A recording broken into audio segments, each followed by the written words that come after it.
Pronto. É isso aí, galera. Boa noite mais uma vez, para quem eu não dei. Hoje a gente vai começar a aula, né? A gente vai falar sobre o governo de JK. E eu não mandei para vocês, né? Deixa eu mandar aí para vocês o negócio. Só um minuto. Antuba.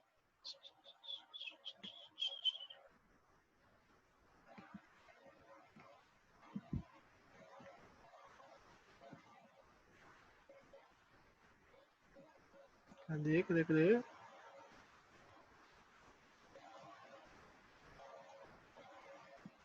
Pronto, tá enviado, gente.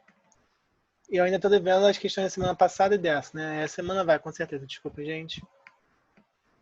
Então, vamos lá. Na aula passada a gente acabou com o fim, né, do segundo governo Vargas, o governo Vargas, né, a volta de Vargas, né, o retorno, a missão, onde que o Vargas ele acaba com seu mandado morrendo, né? Aí tem aquela situação toda complicada, né? Assume o presidente da Câmara tenta dar um golpe, né? Ele é ligado ao DN e tenta dar um golpe porque o JK ia ganhar as eleições, né? Ganhou as eleições, ele tenta dar um golpe. Aí ele é impedido pelo general Lott, né? E depois que o general Lott impede esse golpe do presidente da Câmara, ele dá os poderes ao presidente do Senado, que continua até a posse do JK. Beleza? Aí, beleza. Vindo essa aula agora. Juscelino assume. O Juscelino ele assume numa extensa crise econômica, crise política, e é óbvio, se a gente tem essas duas crises, a gente vai ter uma crise social, tá? Desculpa de não olhar às vezes para a câmera, porque a telinha fica aqui no canto, aí eu olho para a tela em vez de ir para a câmera sem querer, tá? Mas enfim. Enfim, o Brasil está vivendo um momento de grande crise, né? Aliás, eu não sei se vocês têm a mesma impressão do que eu, dando história do Brasil, eu percebo que o Brasil ele sempre foi uma grande crise. Desde o início da República, de antes, né? Mas vamos falar só da República, que é o que a gente vive, o Brasil ele sempre está em crise. Crise social, crise econômica, crise política. Sempre em crise. Em alguns momentos, um pouquinho melhor, mas logo depois vem um grupo que não está satisfeito, geralmente a elite, vai, derruba e crise de novo. É sempre assim que eu vejo o Brasil. Foi assim no início, né, do Brasil República Velha. República Velha, então, né, dominada as elites. Aí vem Getúlio Vargas com todos os problemas, né, que tiveram, obviamente, não vou negar, não vou dizer que uma ditadura é ruim, pelo amor de Deus, mas ainda assim foi relativamente um bom governo, no geral, para a população brasileira, né? Mas mesmo assim, a população não estava satisfeita, né? As elites, a classe média, derrubaram o Getúlio, aí vem o Dutra, vem o Dutra, vem o Vargas de novo, né? E tudo isso, babá, e tudo uma crise. Eu não sei se vocês têm a mesma sensação que eu, mas é isso que me passa um pouco. Mas vamos lá. Então, como é que JK vai tentar resolver a situação? Para ele resolver a situação, ele tem que resolver justamente com as pessoas que estão ligadas à crise, né? A primeira coisa que o JK faz é dar uma concessão, de anistia aos militares da aeronáutica envolvidos em uma rebelião na base aérea de Jacareacanga.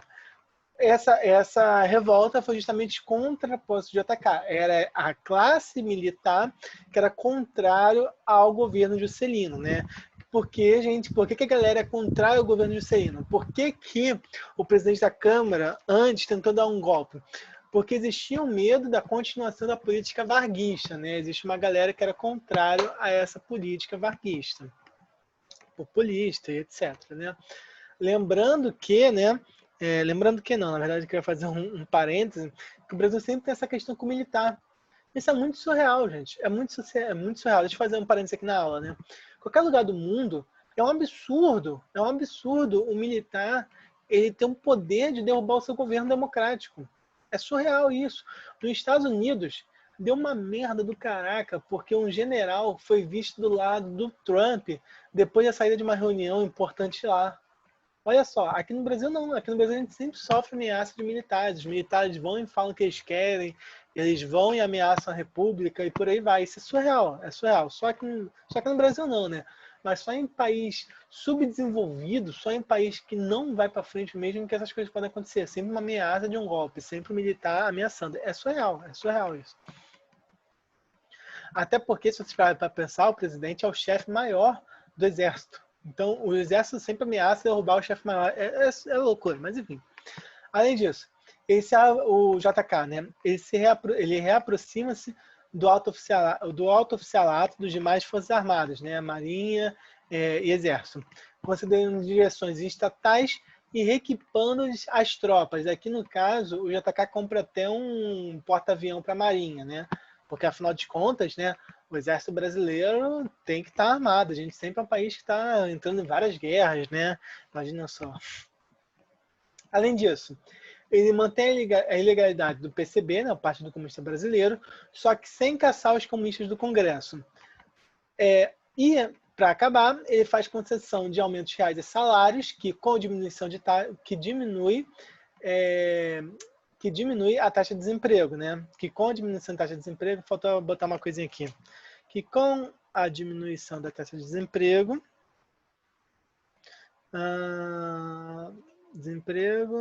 concessão de aumento de reais de salário, botar e aumento, né? E a diminuição da taxa de desemprego, e o aumento. E a diminuição. É isso aí que eu queria. Desculpa. Então, gente, presta atenção. O que são essas coisas? É o JK fazendo acordo com os grupos de todas as áreas, né? Olha só. Aqui é acordo com militares, correto? Manutenção da ilegalidade do PCB, quem que JK está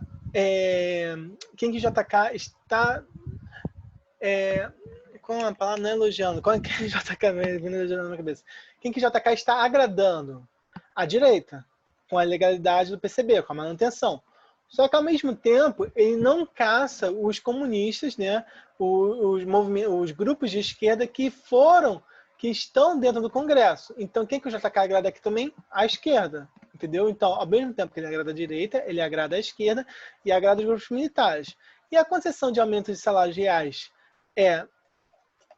e a diminuição das taxas de empregos vai agradar quem? Os populares, entendeu? E, ao mesmo tempo, há grupos ligados à esquerda. Então, no início do governo de JK, tudo que ele faz ali é justamente um clima de paz para ele poder governar. Ele podendo governar, o que o Vargas vai lançar? O seu famoso plano de metas. O que era o plano de metas? O plano de metas era um plano para desenvolver o Brasil e promover o seu famoso slogan, 50 anos em 5. Lembrando que o mandato presidencial é de 5 anos, sem reeleição. Não podia ter reeleição, né? Reeleição só vai ter a partir de quem, gente? A partir de Fernando Henrique Cardoso. Mas, enfim, vamos lá. Então, nesse slogan, nessa procura de sempre fazer um crescimento do Brasil, o JK lança esse plano de metas. Esse plano de metas tinha como base o quê? Era basicamente um grande plano de investir capital diretamente no Brasil, diretamente em indústria, diretamente em obras. Para quê? Para fazer a máquina econômica girar e, consequentemente, o Brasil enriquecer. Beleza? É óbvio que isso lembra muito o quê, gente? Lembra ao governo varguista. O Estado Novo foi nada mais nada menos do que investir em grandes obras e investir em indústria. Quando eu invisto em grandes obras precisam de quê, gente? De gente para trabalhar. Então, são várias pessoas empregadas. Você vai ter várias pessoas empregadas, várias pessoas ganhando dinheiro, a máquina vai girando, entendeu? Então, vamos lá. Quais eram as coisas, os pontos do plano de meta, né? O Estado seria responsável por investir diretamente na indústria de base. Por que indústria de base? Gente, o próprio nome está dizendo, indústria de base. É a indústria que vai dar base para as outras indústrias. Então, indústria de, sei lá, de ferro, do aço, ferro não, né? Do aço, sei lá, energia, e por aí vai, entendeu? Enquanto os setores de bens de consumo, que são roupa, bens de consumo para ser duráveis ou não duráveis, né? Não durável seria a roupa, por exemplo. Durável seria a geladeira, né? Que duram 10 anos. O Tiago, não sei se é o Tiago, outro professor de geografia, deve conversar isso com vocês. No caso, o setor de bens de consumo ficaria pela iniciativa privada ou pelo capital externo. Ou seja, O JK daria base e as outras indústrias que dependeriam dessa base viriam por capital privado ou capital externo. O governo ele vai conceder vários empréstimos. Para quê, gente? Para que as pessoas pudessem contratar esses empréstimos e poder abrir indústrias, né? Você precisa de dinheiro para você investir em indústria, você não vai abrir um negócio sem dinheiro, né? Além disso, o JK, né? O Estado vai captar recursos no exterior por meio de empréstimos e emissão de capital. Emissão de capital é emissão de papel moeda, tá? Quando necessário, porque é óbvio, o governo não vai conseguir emprestar dinheiro se o governo não tiver dinheiro. Então, para ele conseguir emprestar dinheiro, o JK ele vai pedir empréstimos no exterior. Além disso, o Estado deveria captar recursos no exterior por meio de empréstimos e emitir capital quando necessário. Isso aqui eu repeti, né? Desculpa, gente. Era isso que eu queria. Essas empresas, no caso, elas vão ter privilégios com a libertação de importação de insumos industriais e remessas de lucros de suas filiais no Brasil para suas matrizes, ou seja, a empresa que vai vir do exterior e se instalar aqui no Brasil, ela vai poder, vai contar com importação de insumos industriais sem impostos e os lucros vão poder ser retirado da sua filial do Brasil e enviado para o exterior. Vou dar um exemplo. Essa é uma das questões de plano de metas, tá? Para quê? Para a JK atrair as empresas multinacionais lá de fora. O que a JK dizia? Vocês podem se instalar aqui. Se o Brasil não produzir seu insumo, por exemplo, se o Brasil não produzir a porca do carro, você pode importar ela sem pagar nenhum tipo de imposto. E, além disso, todo o lucro que você tiver, você pode enviar para a sua capital, para o seu país de origem. Era essa a ideia para trazer as grandes empresas multinacionais fora, que as empresas do exterior, né? As multinacionais do exterior, era essa a ideia do JK para trazer elas para o Brasil.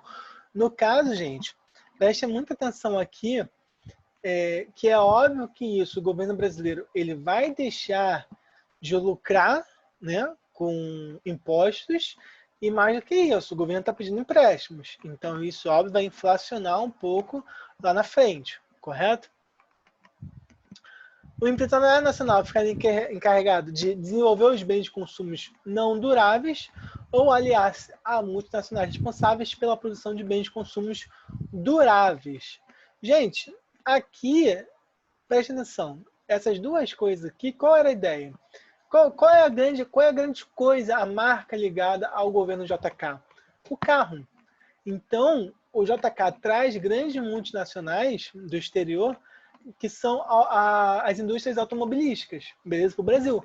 Sendo que o Brasil, ele ainda não tinha estradas suficientes. Então, o JK vai ser responsável, eu vou falar isso mais para frente, aqui, de investir numa grande malha rodoviária. Porque se ele está trazendo essas indústrias de carro, consequentemente tem que ter lugar para andar de carro, né, gente?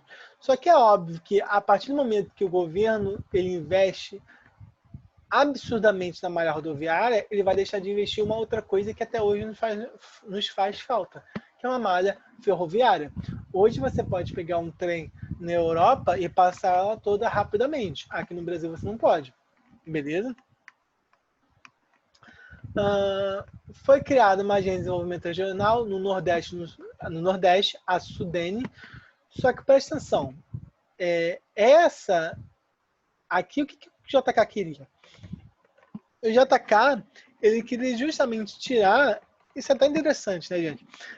Queria tirar o polo do capital do Sudeste. Ele queria dar um pouco de poder ao Nordeste. Lembra que o Nordeste ele está em crise econômica, ele está perdendo poder de importância, o poder de capital no Brasil desde o fim do ciclo do açúcar. Ou seja, há muito, muito tempo atrás. Beleza? Aí que o JK tenta promover o Nordeste para tentar dar alguma condição para eles. Só que, infelizmente, esse plano não vai dar certo. Então, todo enriquecimento que o Brasil vai ter no governo JK vai ficar exclusivo para o Sudeste. E pior do que isso, gente. Se eu estou falando de construções, se eu estou falando de emprego, e esses empregos, essas construções estão baseadas no Sudeste e no Centro-Oeste, né, gente, por causa de Brasília, a gente não pode esquecer disso. Consequentemente, a galera do Nordeste que está pobre, o que elas vão fazer? Vão migrar. Então, o Tiago, outro professor de geografia de vocês, com certeza ele vai falar sobre as migrações nesse período, onde que a galera migrou muito para o Sudeste e para o Centro-Oeste, principalmente cá de Brasília. E por fim, né, como já estou falando, construção de novo centro, uma nova capital para o Brasil, Brasília, né? Professor, por que construir no Brasília? Existem vários motivos, né? O motivo oficial é a posição geográfica. O Rio de Janeiro ele fica muito longe do norte, por exemplo, do Amazonas, do Acre. O Acre fica longe de tudo, né, gente? Mentira, tô zoando. Mas enfim, o Rio de Janeiro fica muito longe de outros estados. A ideia é botar uma capital central onde pudesse ser ligada para todos os lugares mais facilmente. Também tem uma outra questão, que é o fato de defesa, né? Também justificavam isso. O Rio de Janeiro, por ser uma cidade litorânea, é muito mais fácil invasão, bombardeio, caramba, 4, né? E também tem um outro motivo também, que às vezes se pergunta, se pode falar também, tá? Em questão de prova, mas não esqueçam esses dois primeiros, que é que o Rio de Janeiro, justamente por ser uma capital grande, por ser uma cidade grande, por ser próximo de São Paulo, que é uma outra cidade grande, era muito fácil vir protestar no Rio de Janeiro. Então, a mudança para Brasília dificultava o protesto dos populares, revolta dos populares, né, também. Tanto é que você vê isso até hoje, né? Você não vê muitas manifestações em Brasília, né? Começou até mais há pouco tempo atrás, mas até um tempo atrás não tinha nenhuma, agora tem poucas, beleza? Então, o tripé da indústria do JK, né, como eu falei, o JK tinha que investir, ele ia investir em indústria, como estou falando desde o início da aula, era a articulação das multinacionais com capital nacional, né, nacional público, o nacional privado e o capital externo, beleza? O capital das multinacionais, ou seja, o JK ele dependia de 3 capitais para investir na indústria. O nacional privado, o externo pelas multinacionais e o nacional do Estado. Para assim impulsionar o setor e produzir bens de consumo duráveis, né? É nesse período, por exemplo, que a gente vai criar carro. O Brasil ele teve uma montadora e teve um carro próprio produzido no Brasil. Era uma merda e tal, a galera mais antiga vai falar, eu mesmo não conheci. Mas o fato é que o Brasil tinha uma indústria nacional de uma qualidade bem duvidosa, mas assim começa, né, gente? A China começou assim. O Xing Ling, né, o famoso Xing Ling chinês, é o que vai levar a indústria de ponta ao Xiaomi de hoje em dia da China, beleza? E é óbvio, né, gente? Como eu disse, o Brasil precisava pegar empréstimos, consequentemente, o Brasil vai se tornar dependente do capital externo, tá? E essa dependência vai custar caro para o Brasil, porque o Brasil, dependente desse capital externo, toda vez que esse capital externo secasse, o Brasil ia sofrer. E um grande momento onde que isso seca foi com a crise em Cuba, né? A crise dos mísseis, a crise dos Estados Unidos com Cuba. A crise de Cuba vai levar com que os Estados Unidos revesse a condição de empréstimos aos países que ele tinha interesse, né? Consequentemente, ele vai cortar, vai diminuir bastante os empréstimos dados ao governo brasileiro. Isso vai levar a um déficit orçamentário no Brasil enorme, que consequentemente vai levar a uma inflação de 40% ao ano. Isso é coisa para caraca, beleza? O JK, ele tenta reverter essa situação fazendo a chamada Operação Pan-Americano, beleza? O que é a Operação Pan-Americano? É uma ideia do que seria hoje o Acordo Sul-Americano, né? Caraca, fugiu o nome. Se alguém lembrar, por favor, fala no chat, gente. Eu esqueci o nome do Acordo Econômico do Brasil, aqui na América do Sul. Mas, enfim, seria a Operação Pan-Americana, chamada OPA, que seria a ideia de fortalecer o mercado pan-americano, né? É óbvio que isso vai gerar crise dos Estados Unidos, porque não tinha interesse nisso, que o mercado pan-americano parasse de depender dele economicamente, parasse de depender dele Estados Unidos, né? O Brasil, para tentar burlar essa necessidade de capital externo, né? Não para burlar, né? Mas a falta de capital externo, o Brasil ele tenta pedir empréstimos ao FMI por 300 milhões, tem que pedir empréstimos ao FMI, o FMI fala, beleza, vou emprestar 300 milhões de dólares, só que contrapartida vocês vão ter que seguir nossas regras. Quando o FMI fala isso, filho, pode crer que ele vai ferrar com você, beleza? O FMI ele dá juras de amor para você em troca do seu fiofó. A ideia é o seguinte, e a gente viu recentemente isso na Grécia ocorrendo. O FMI, quando empresta dinheiro, ele exige que você diminua os gastos, que você corte gastos com aposentadoria, por exemplo, que você aumente o preço, por exemplo, de transporte público, água, luz e por aí vai. Diminuir os gastos do governo. E é óbvio que quem sofre mais com isso é o povo, né? O JK ele diz que não ia fazer e, consequentemente, ele rompe com o FMI. O JK ele rompa com o Fundo Monetário Internacional, beleza? E esse é o fim do governo JK. Ainda que, por mais que em crise econômica, né, ainda assim o JK ele sai bem visto pela população por causa do seu trabalhismo, por causa da sua questão do seu investimento na indústria e do aumento da quantidade de empregos e de uma leve melhoria, uma melhoria da condição da população, né, mesmo com esse final em crise econômica, beleza? Aí tá, aí a gente vem no governo de Jânio Quadros. Jânio Quadros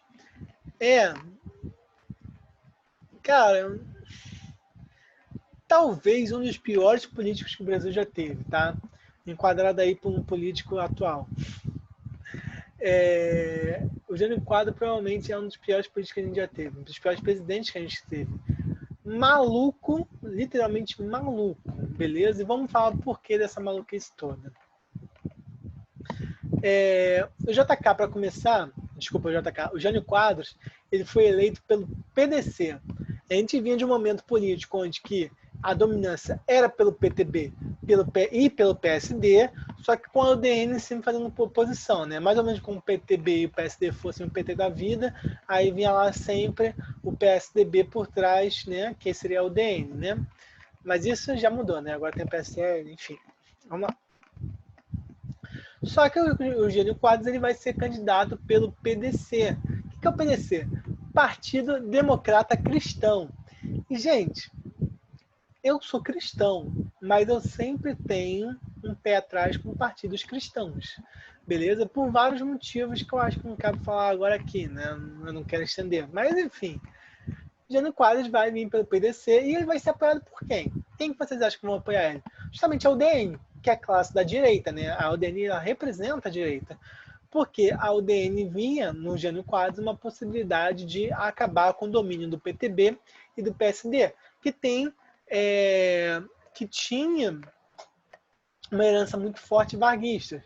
Assim como o PT até hoje tem uma herança muito forte do Lula, né? O Lula mesmo não sendo candidato, provavelmente não vai ser candidato porque não pode, ainda assim o PT consegue grandes votos por causa do Lula. Óbvio, o governo Lula teve várias melhorias econômicas e sociais para o Brasil, né? Consequentemente, isso gera vários votos. É a mesma ideia aqui, PTB e PSD. Só que a UDN vinha a possibilidade do PDC, com o Jânio Quadros, conseguir ganhar a eleição. E a UDN, investindo no Jânio Quadros, tinha razão. O Jânio Quadros ganha a eleição derrubando o Marechal Henrique Lott. O Lott, né, que garantiu a posse do Jânio Quadros, o Lott, que era ministro do governo Vargas, não conseguiu com a chapa do PDT e do PSD, conseguiu chegar à presidência. Quem chega é Jânio. Mas por que o Jânio chega à presidência? Olha só, gente, desculpa, porque, enfim, peguei aqui, tá? Mas olha só que louco, né? Qual era a pauta do Jânio, né? Recuperação econômica, né? E principalmente a moralidade pública. O símbolo da campanha era uma vassoura. O símbolo da campanha era uma vassoura por quê? Porque ele dizia que ia varrer a corrupção do país. Era essa a propaganda do Jânio. Lembra alguém?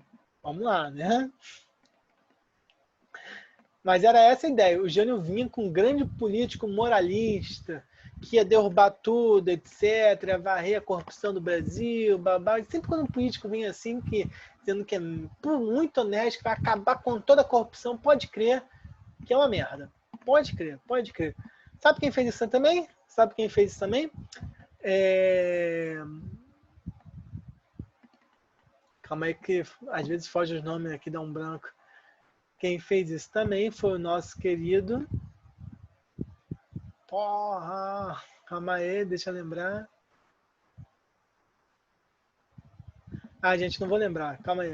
Eu odeio quando eu esqueço as coisas, cara. Collor, obrigado. Obrigado, Google, por me lembrar. Quem fez isso foi Collor. Collor ele também vinha com o slogan, né, o caçador de marajás, aquele que ia caçar os políticos corruptos. E, obviamente, todo mundo que deu, né, gente? Collor uma merda. Eu não sei se vocês sabem que deu, mas a gente vai falar isso mais pra frente, né?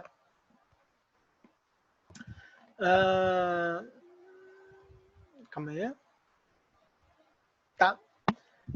E nessas eleições, né, as eleições que elegeu, as eleições de 61, que elegeram o Jânio Quadros para presidente, também foram uma grande vitória para a UDN. A UDN ela vinha ganhando força, né, tanto é que conseguiu apoiar o Jânio Quadros, ele vai e ganha. Uma outra mostra de que a UDN ganha forças é que ele emplaca 2 governadores em 2 dos principais estados, de um dos principais estados do Brasil, que é na Guanabara, né, que seria a capital aqui do Brasil na época, né, que é o Carlos Lacerda, né, porque era dividido o estado da Guanabara, o estado do Rio de Janeiro, tá, gente? Ex-capital, no caso, desculpa. E o Magalhães Pinto, em Minas Gerais, né, 2 estados importantíssimos para o Brasil. A política interna econômica do governo JK, né, ela se baseava em 3 pontos fundamentais, né? O combate à inflação, à corrupção pública e ao fortalecimento do geopolítico do Brasil no exterior. Aqui tem uma coisa bastante interessante. Esse fortalecimento geopolítico no Brasil no exterior, a gente vivia num momento de Guerra Fria, né? Correto, gente? Então, o que o Jânio Quadros vai fazer? Ele vai manter a política de neutralidade do Brasil, tá? No período de Guerra Fria, e vai tentar usufruir de todas as maneiras,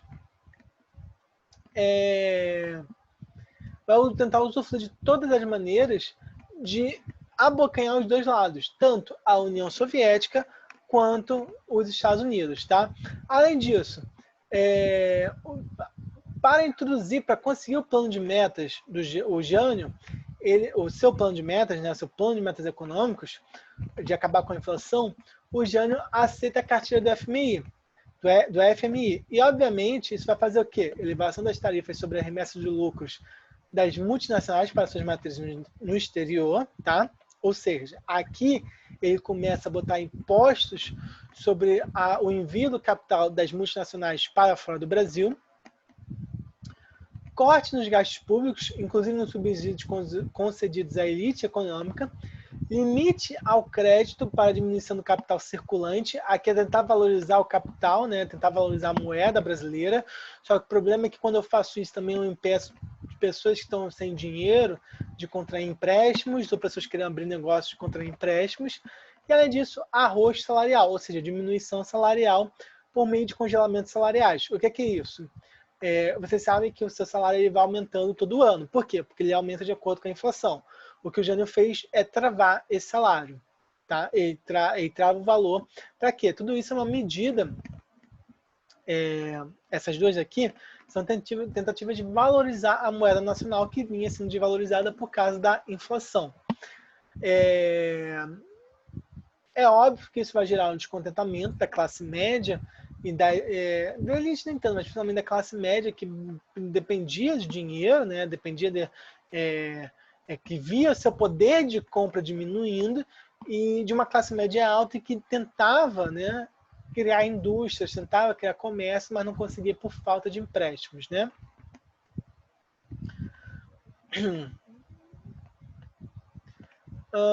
E é óbvio, o JK ele vai começar a ser bem quisto pelo mercado externo, pelo mercado de fora do Brasil, porque viu que ele, seguindo essa cartilha do FMI, o JK estava comprometido com o combate da inflação e, consequentemente, isso é uma coisa boa para os países externos que vem uma segurança estatal, uma segurança no país que não vai poder dar calote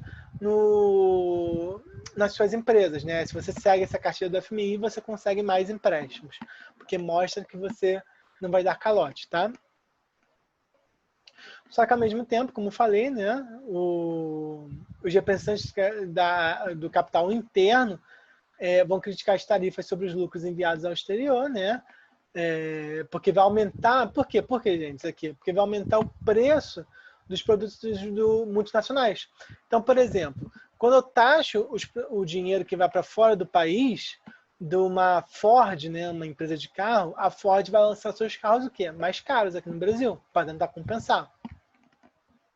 Ou seja, o JK ele começa a ficar... o Jânio Quadros, no seu governo, ele já tem uma grande impopularidade popular. A população fica insatisfeita com a sua situação econômica no governo do Jânio Quadros, que é altamente pior do que o que foi no governo do JK. E para piorar a situação, o Jânio Quadros, ele, por vir do Partido Cristão, ele tem uma questão de moralidade. Então, por exemplo, ele começa a combater as rinhas de galo, ele proíbe as rinhas de galo. Ah, pessoal, mas isso é um absurdo. Beleza, mas existia, assim como o jogo do bicho.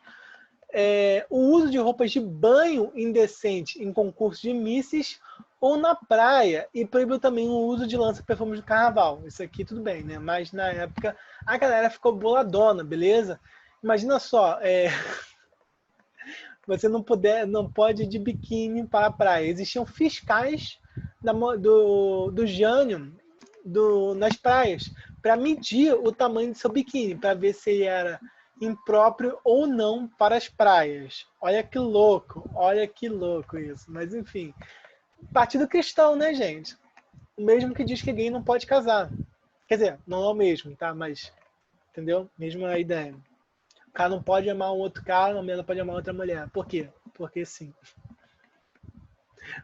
Mas enfim. E no que... Desculpa, gente, é porque o Jânio ele é muito tosco. No que tange ao combate à corrupção, e na tentativa de melhorar a administração pública, né, a burocracia, o que o Jânio faz? Ele começa a governar por bilhetinho. Cara, isso lembra muito uma pessoa, mas enfim, ele começa a governar por bilhetinho. Ele manda bilhetes para os ministros. Em vez de marcar reunião, coisa assim, tipo, ele manda bilhetinhos. Só que é óbvio que, né, gente, telefone sem fio sempre dá merda. E isso vai gerar uma grande insatisfação política em torno do Jânio Quadros.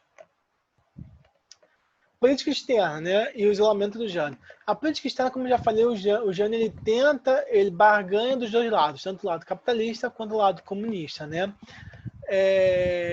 E a ideia dele era, dessa maneira, conseguir um bom dos dois lados e o Brasil ele se tornasse o principal país dentro da Conferência de Bandung, que era a conferência, não sei se você já chegaram nessa parte da história geral, que era a conferência que era dos países não aliados ao primeiro e ao segundo mundo, ao mundo capitalista e ao mundo comunista. Daí nasce o chamado termo terceiro mundo, né?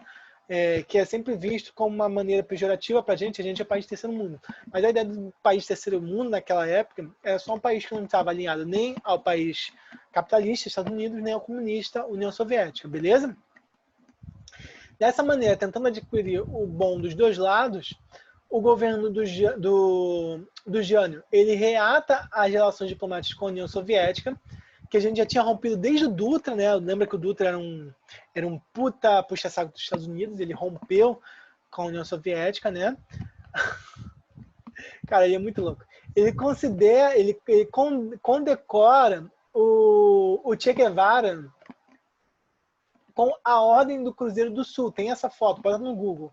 Que é a maior honraria dada pelo governo brasileiro, beleza? Ele dá uma medalha para o Che Guevara. A principal medalha do Brasil, né?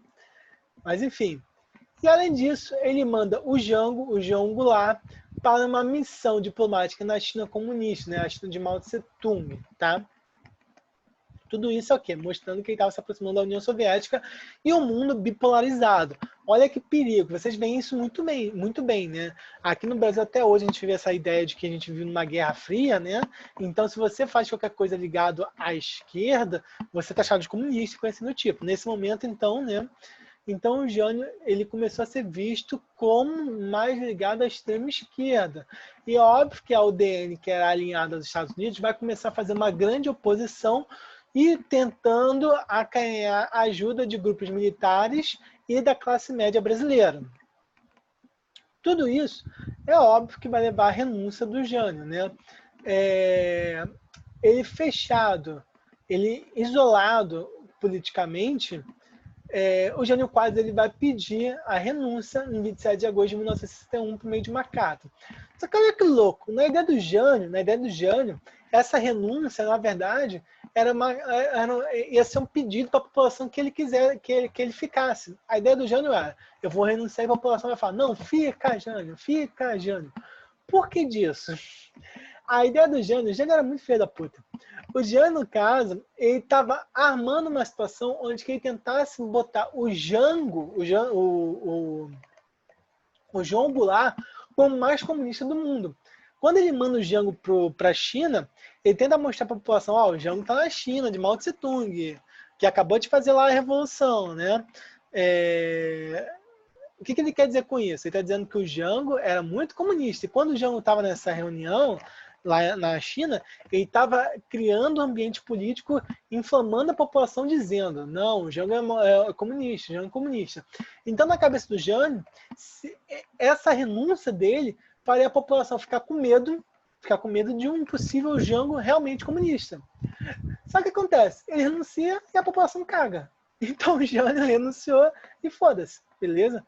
E é isso, acaba o governo do Jânio, um dos governos mais rápidos no Brasil, tá? Com ele renunciando, achando que a população não ia temer o Jango comunista, que não era, tá? O Jango nunca foi comunista.